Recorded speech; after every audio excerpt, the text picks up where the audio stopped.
And staying with the ever-timely topic of anti-Semitism, unfortunately, since the war between Israel and Iran, act surprised now, even more so. So we want to welcome now here in studio Jacob Dallal, member of the advisory board of Fighting Online Anti-Semitism. Thank you very much for joining us, Mr. Dallal.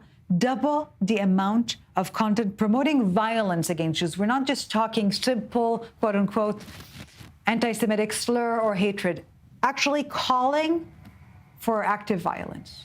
Yes, so we monitored the period of the war, 12 days, vis-a-vis the 3 months before, and one of the most striking things that we found was the doubling in the amount of glorification of violence, incitement to violence, and that's all kind of people joining the bandwagon, trying to take the Iranian side, and if they can't press a button on the missile, at least raining down hate. So, you know, we've mentioned Iran, heavy on cyber. We've been discussing that in a different context. So not that it makes it any better, but are we talking about an orchestrated online campaign or grassroots? No, it's actually grassroots for the most part, which is even more worrying. Absolutely. But we at Fighting Online Anti-Semitism, where we authored the report, we're also grassroots. So there are other people that are fighting that, and we're a home for over several thousand volunteers who report the content, who monitor the content. But it's a big challenge because there are millions and millions of haters out there, and a lot of them are calling for the destruction of Israel, the destruction of Jews, and there's very little distinction made between the two. So talk to us about the dubious winners when we're talking about platforms and accounts and users. Who comes on top? Well, I got to be a little bit careful, but we can't say, for example, TikTok is very good in taking down stuff once it's reported. Doesn't mean that your experience on TikTok is going to be a good one. In fact, it's not, but at least the company's responsive. X, formerly Twitter, is very problematic. They remove very little, and the content has gotten really, really bad. Some of the things are just out of almost 1930s, anti-Semitic classic textbooks.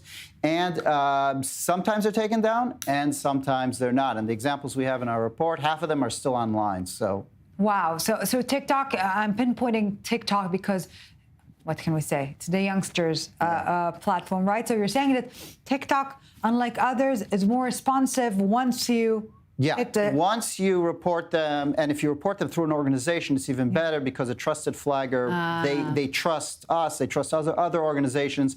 So if we report it, they'll take it down. But it's like trying to to use the Israeli idiom to try to empty the sea with a ocean teaspoon. with a teaspoon. Absolutely. So many of our viewers are so very frustrated, Jacob, and they're asking themselves, what can be done? We're outnumbered. You're illustrating that, and yet you're saying there's an army of volunteers, and every single post that comes off is a success. Yeah, so I would say a few things. First of all, if you see something, report it. Yeah. So that's the first thing, and it's very easy. Every platform has a report button, and if you report it through an organization like ours, the chance that they'll pay attention to you is about double. So if you see something, don't just don't say, oh no, and just move on. Report it. That's the first thing. The second thing is, there's less, but there's also pro-Jewish, pro-Israel material. Make sure to support that. In other words, comment on it, like it, especially comments. That increases the algorithm. So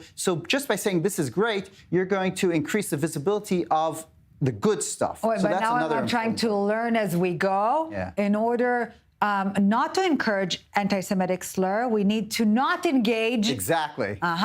And that's the third step. Right. So you don't engage, you report the bad stuff, you don't engage with it, you engage with the good stuff.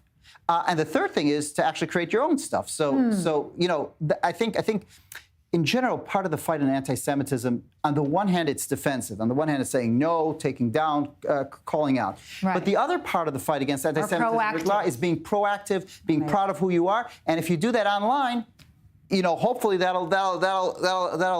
you'll strengthen the good camp. And every account counts, right? Every like counts, every comment counts, and every piece of content counts.